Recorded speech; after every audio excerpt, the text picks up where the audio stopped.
Hi friends, welcome back to Thansi kitchen. எல்லாரும் எப்படி இருக்கீங்க? We all are doing good. இன்னைக்கு என்னோட ஸ்டைலில் பால் கொழுக்கட்டை எப்படி செய்கிறதுன்னு பார்க்கலாமா? பால் கொழுக்கட்டை செய்கிறதுக்கு தேவையான பொருட்கள்: அரிசி மாவு, துருவின தேங்காய், சர்க்கரை, தேங்காய் பால் 2 தடவை எடுத்துக்கணும். முதல் தடவை தண்ணி கொஞ்சமாக ஊற்றி நல்லா திக்காக எடுத்துக்கணும். 2வது தடவை நிறைய தண்ணி ஊற்றி கொஞ்சம் தண்ணியாக எடுத்துக்கலாம். இதோட எல்லா மெஷர்மெண்ட்டுமே நான் டிஸ்கிரிப்ஷனில் கொடுத்துருக்கேன், செக் அவுட் பண்ணிக்கோங்க.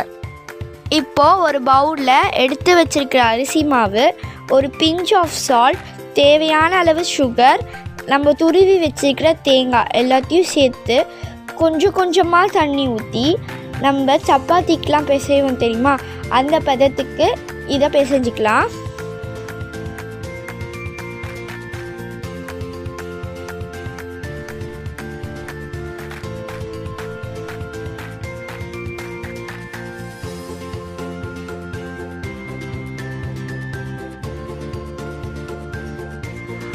அரிசி மாவில் நம்ம சுடு தண்ணி ஊற்றி தான் பிசையணும், அப்போ தான் மாவு நல்லா சாஃப்டாக வரும்.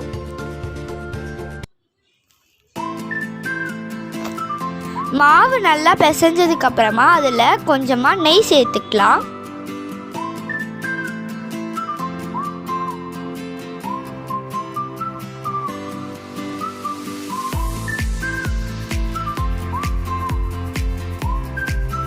கையில் கொஞ்சமாக நெய் சேர்த்துட்டு நம்ம பிசைஞ்சு வச்சுருக்கிற மாவை சின்ன சின்ன உருண்டையாக உருட்டி எடுத்துக்கலாம். சின்ன சின்னதாக போடுங்க, அப்போ தான் கடித்து சாப்பிட ரொம்ப நல்லாயிருக்கும்.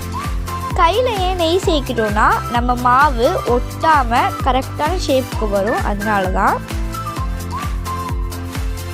இப்போது ஒரு இட்லி சட்டியில் நம்ம உருட்டி வச்சுருக்கிற மாவை ஒரு 5 நிமிஷத்துக்கு வேச்சு எடுத்துக்கலாம்.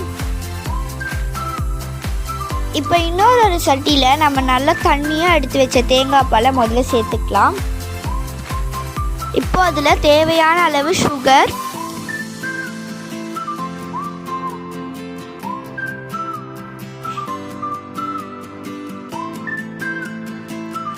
நம்ம அவிச்சு வச்சுருந்த அந்த உருண்டை எல்லாத்தையுமே சேர்த்துக்கலாம்.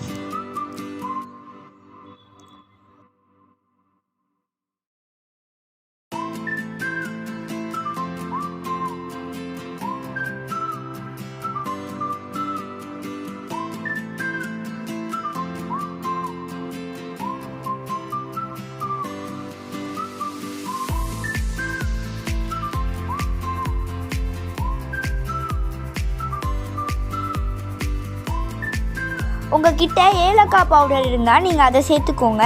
நான் இன்றைக்கி ஒரு 3 முழு ஏலக்காய் சேர்த்துருக்கேன்.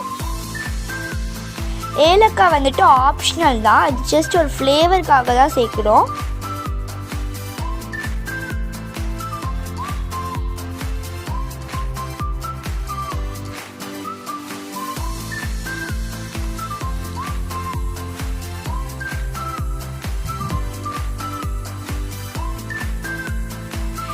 நீங்கள் மாவை வேக வைக்காமல் சேர்க்குறீங்கன்னா அதை ஒரு 10 to 15 மினிட்ஸ் சேர்த்ததுக்கப்புறம் நல்லா வேக விடணும்.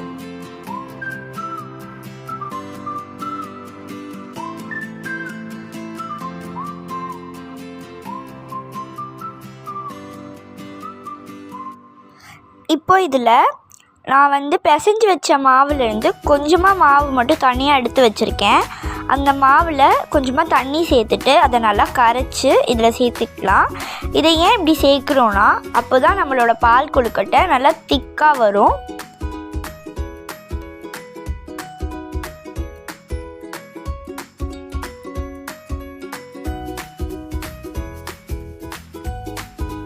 இந்த மாதிரி நல்லா திக்கான உடனே அதில் நான் கண்டென்ஸ்டு மில்க் சேர்த்துருக்கேன். இது ஆப்ஷனல் தான், ஆனால் இதை சேர்த்தா நமக்கு நல்லா ரிச்சான டேஸ்ட் கொடுக்கும், அதனால தான் நான் சேர்த்துருக்கேன்.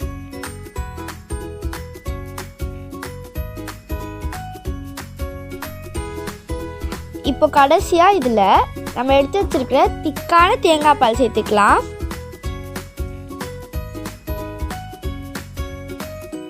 அவ்வளோதான், நம்மளோட டேஸ்டியான தேங்காய் பால் கொழுக்கட்டை ரெடி ஆகிடுச்சு. உங்கள் வீட்டில் இருக்கிறவங்க எல்லாருக்கும் செஞ்சு கொடுத்து அசத்துங்க. என்னோட சேனலை ஃபஸ்ட் டைம் பார்க்குறீங்கன்னா சப்ஸ்கிரைப் பண்ணி பக்கத்தில் இருக்கிற பெல் ஐக்கானை கிளிக் பண்ணி அந்த லைக்கை கொஞ்சம் தட்டி விட்டுட்டு உங்கள் ஃப்ரெண்ட்ஸ் அண்ட் ஃபேமிலிக்கு ஷேர் பண்ணுங்கள். தேங்க்ஸ் ஃபார் வாட்சிங்.